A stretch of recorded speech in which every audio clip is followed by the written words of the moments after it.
अस्सलाम वालेकुम दोस्तों, मैं असमतुल्ला और आपको चैनल पेडागाजी विद ईवी में खुशामदीद। दोस्तों, आज हमारे एसएलओज बेस्ड असेसमेंट का पार्ट 3 है, जिसमें हम डिस्कस करेंगे करिकुलम डॉक्यूमेंट के रिमेनिंग पार्ट्स को। प्रीवियस लेक्चर में हमने करिकुलम डॉक्यूमेंट के कुछ पार्ट्स को डिस्कस किया था, जिसमें हमारे पास था डेवलपमेंटल डोमेन्स, डेवलपमेंटल लेवल्स और की लर्निंग एरियाज़।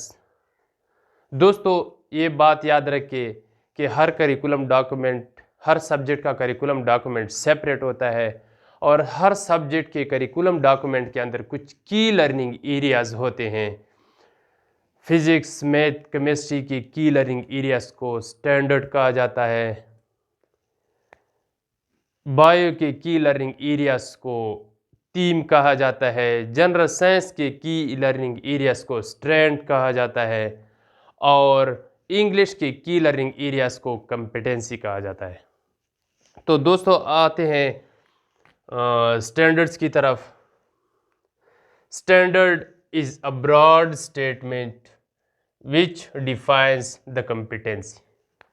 यानी स्टैंडर्ड हमारे पास एक ब्रॉड स्टेटमेंट होता है जो किसी भी कॉम्पिटेंसी को क्या करता है, डिफाइन करता है।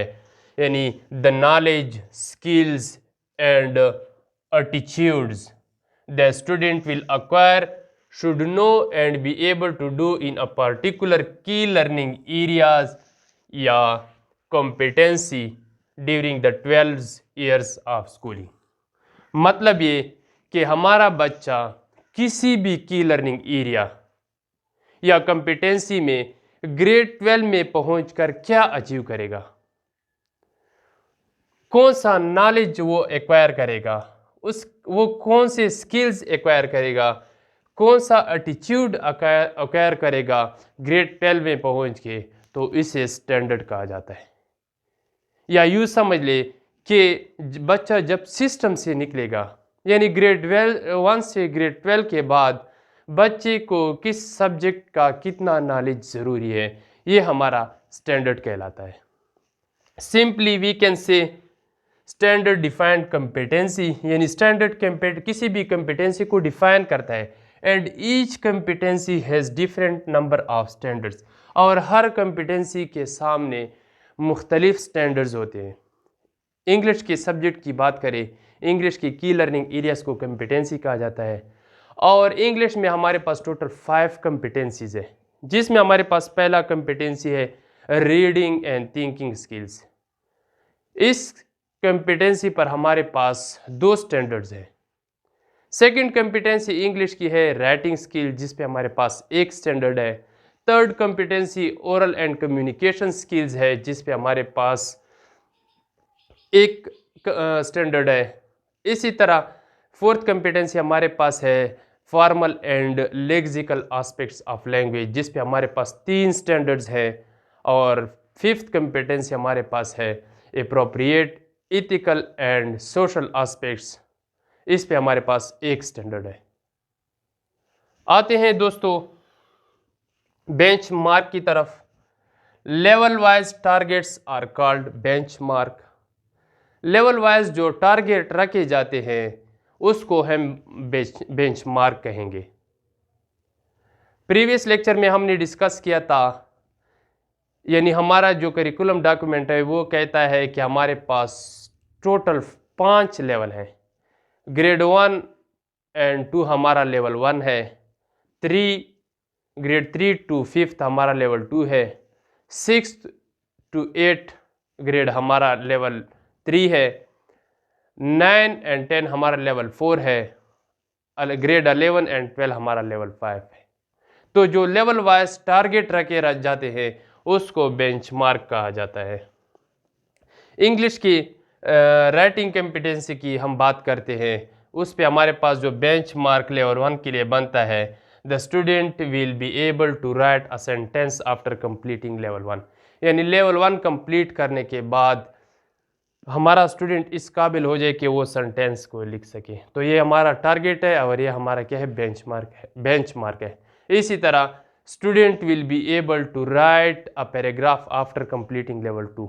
लेवल 2 कंप्लीट करने के बाद हमारा स्टूडेंट पैराग्राफ लिखने के काबिल हो जाए। ये हमारा बेंचमार्क है। इसी तरह लेवल 5 कंप्लीट करने के बाद, यानी ग्रेड 11 एंड 12 कंप्लीट करने के बाद हमारा बच्चा इस काबिल हो जाए कि वो ऐसे को लिख सके, तो जो लेवल वाइज टारगेट्स होते हैं उनको बेंचमार्क कहा जाता है। ये सिंपली मैंने आप लोगों को समझाने के लिए ये मिसालें दी। और रिमेंबर वन थिंग, एक बात ये भी याद रखें कि जो हमारा आखिरी बेंचमार्क होता है ग्रेड 11 एंड 12, वो हमारा स्टैंडर्ड भी होता है। आते हैं दोस्तों एसएलओस की तरफ, student learning outcomes. Specific objectives are called student learning outcomes. जो हमारे पास 3 किस्म के ऑब्जेक्टिव होते हैं, जनरल ऑब्जेक्टिव, बिहेवियरल ऑब्जेक्टिव और स्पेसिफिक ऑब्जेक्टिव। जो स्पेसिफिक ऑब्जेक्टिव हमारे होते हैं उसको स्टूडेंट लर्निंग आउटकम कहा जाता है। एज ए टीचर एक टॉपिक या कंटेंट पढ़ाने के बाद हमारे स्टूडेंट की बिहेवियर में क्या चेंज आएगा, वो क्या लर्न करेगा, कौन सी एक्टिविटी परफॉर्म करेगा, ये हमारा क्या होता है, स्टूडेंट लर्निंग आउटकम होता है। इसी तरह हम ये भी कह सकते हैं grade wise targets are called SLOs, यानी जो ग्रेड वाइज टारगेट रखे जाते हैं उसको हम एसएलओस कहते हैं या स्टूडेंट लर्निंग आउटकम्स कहते हैं, जबकि लेवल वाइज को हम बेंचमार्क कहते हैं।